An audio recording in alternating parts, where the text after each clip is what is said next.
വിശുദ്ധ മത്തായി എഴുതിയ സുവിശേഷം അധ്യായം 5 വാക്യങ്ങൾ 38 മുതൽ 42 വരെ. തിന്മയെ നന്മ കൊണ്ട് ജയിക്കുക. കണ്ണിനു പകരം കണ്ണ്, പല്ലിനു പകരം പല്ല് എന്ന് പറഞ്ഞിട്ടുള്ളത് നിങ്ങൾ കേട്ടിട്ടുണ്ടല്ലോ. എന്നാൽ ഞാൻ നിങ്ങളോട് പറയുന്നു, ദുഷ്ടനെ എതിർക്കരുത്.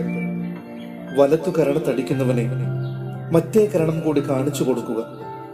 നിന്നോട് വ്യവഹരിച്ച് നിന്റെ ഉടുപ്പ് കരസ്ഥമാക്കാൻ ഉദ്യമിക്കുന്നവനെ മേലങ്കി കൂടി കൊടുക്കുക.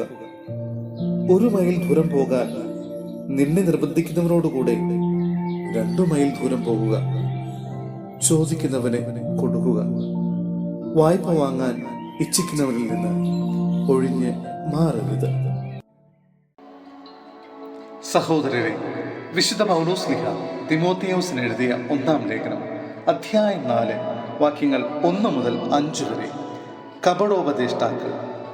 വരും കാലങ്ങളിൽ ചിലർ കപടാത്മാക്കളിലും പിശാചിന്റെ പ്രബോധനങ്ങളിലും ശ്രദ്ധയർപ്പിച്ചുകൊണ്ട് വിശ്വാസത്തിൽ നിന്ന് വ്യതിചലിക്കുമെന്ന് ആത്മാവ് വ്യക്തമായി പറയുന്നു. മനസാക്ഷി കത്തിക്കരിഞ്ഞു പോയ നുണയന്മാരുടെ കാപട്യമാണ് ഇതിനു കാരണം. അവർ വിവാഹം പാടില്ലെന്ന് പറയുകയും ചില ഭക്ഷണ സാധനങ്ങൾ വർജിക്കണമെന്ന് ശാസിക്കുകയും ചെയ്യുന്നു.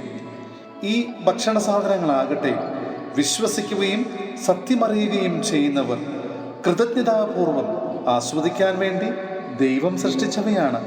എന്തെന്നാൽ ദൈവം സൃഷ്ടിച്ചവയെല്ലാം നല്ലതാണ്. കൃതജ്ഞതാപൂർവമാണ് സ്വീകരിക്കുന്നതെങ്കിൽ ഒന്നും നാം നിരാകരിക്കേണ്ടതില്ല.